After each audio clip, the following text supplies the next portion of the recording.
सामना होणार आहे। टीम इंडियाला तिसऱ्यांदा T20 विश्वचषक जिंकण्याची संधी आहे। भारतीय संघाने चौथ्यांदा या स्पर्धेतील फायनलमध्ये प्रवेश केलाय, तर न्यूझीलंडला आतापर्यंत जेतेपदाची एकही ट्रॉफी उंचवता आलेली नाही। त्यामुळे न्यूझीलंडचा संघ पहिली ट्रॉफी जिंकण्याच्या प्रयत्नात असेल। दोन्ही संघांनी या स्पर्धेमध्ये प्रत्येकी एक सामना गमावलाय। सुपर 8 फेरीमध्ये भारतीय संघाला दक्षिण आफ्रिकेकडून पराभवाचा सामना करावा लागला होता, तर साखळी फेरीतल्या सामन्यात दक्षिण आफ्रिकेने न्यूझीलंडचा पराभव केला होता। पहिल्या सेमीफायनलमध्ये न्यूझीलंडने दक्षिण आफ्रिकेचा पराभव करून फायनलमध्ये प्रवेश केलाय, तर भारतीय संघाने इंग्लंडला पराभूत करून फायनलमध्ये प्रवेश केलेला आहे।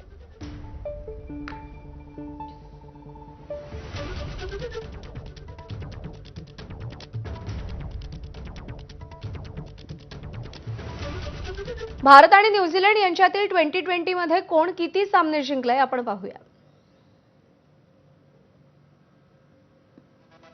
तर भारत आणि न्यूझीलंडमध्ये 30 सामने झालेत। भारत 16 सामने जिंकलाय, न्यूझीलंड 11 सामने जिंकलेला आहे, तर 3 सामने बरोबरीत संपले।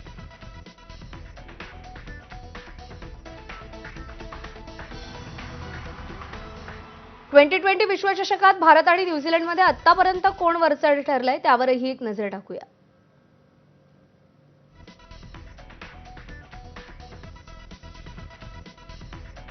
T20 वर्ल्ड कप मध्ये सामने 3 झालेले आहेत। न्यूझीलंड 3 वेळा जिंकलाय, तर भारत न्यूझीलंड विरोधात एकदाही जिंकलेला नाहीये।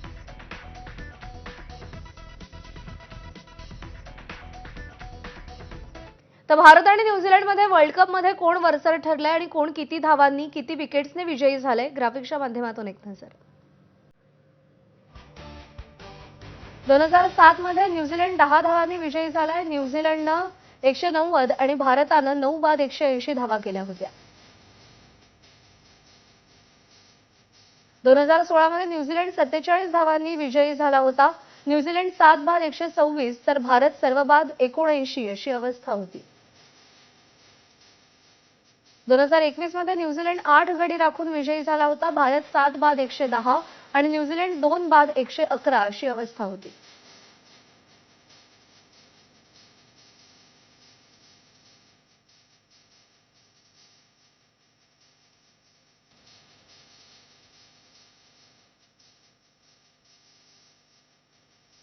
आणि क्रिकेटपटू केदार जाधव याच्याशी आमचा प्रतिनिधी मिकी घई सध्या संवाद साधतोय, थेट जाऊया। आणि खास करून मैं भारतासारखा जो देश अतिशय इमोशनल देश आहे, मी म्हणेन आपल्यासाठी भारतीय संघ फायनलमध्ये आहे विश्वकपच्या, एक क्षणासारखं असतं। मैं लिटरली आज दिवसभर सगळ्यांचं एक ठरलेलं असतं की कामं सगळी लवकर उरकून संध्याकाळी 6च्या आसपास घरात राहायचं आहे आणि सगळे मित्र म्हणा, कुटुंब, नातेवाईक एकत्र बसून भारताने आज विश्वचषक पुन्हा एकदा जिंकावा याच्या अपेक्षेने आपण सगळे टीव्ही समोर असतो। त्यामुळे एक खूपच आनंदाचं वातावरण असतं आणि मला वाटतं की भारतीय संघ हा वारंवार असे आनंदाचे क्षण पूर्ण भारतीयवासियांना देतो, याबद्दल मला त्यांचं खूप खूप धन्यवाद द्यायचे। सध्या इंडियन टीम खूप चांगलं परफॉर्म करते, परंतु त्याच वेळी जर आपण बघितलं तर समोरची टीम न्यूझीलंड ही काही सोपी टीम नाहीये।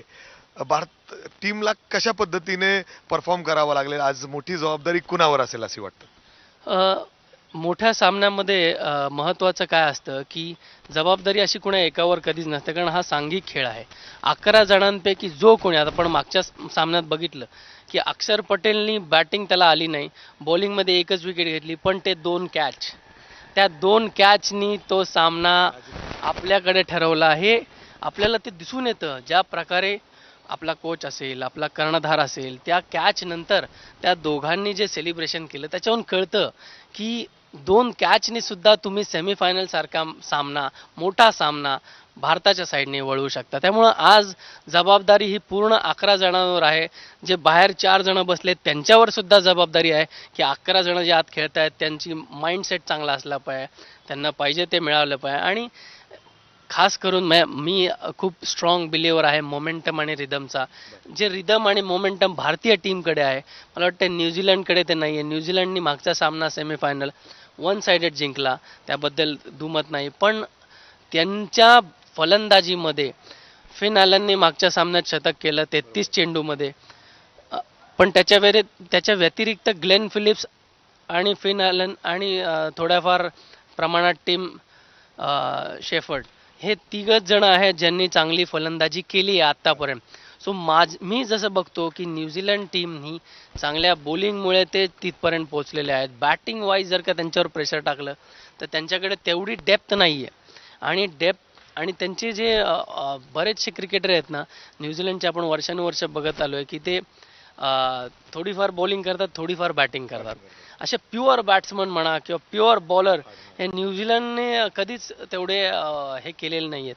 त्यामुळं मला वाटतं की त्याचा फटका नेहमी पडतो जेव्हा एक फक्त स्पेशलिस्ट बॅट्समन आपल्याकडे आपण बघितलं, आपल्याकडे 6 ते 7 स्पेशलिस्ट बॅट्समन आहेत.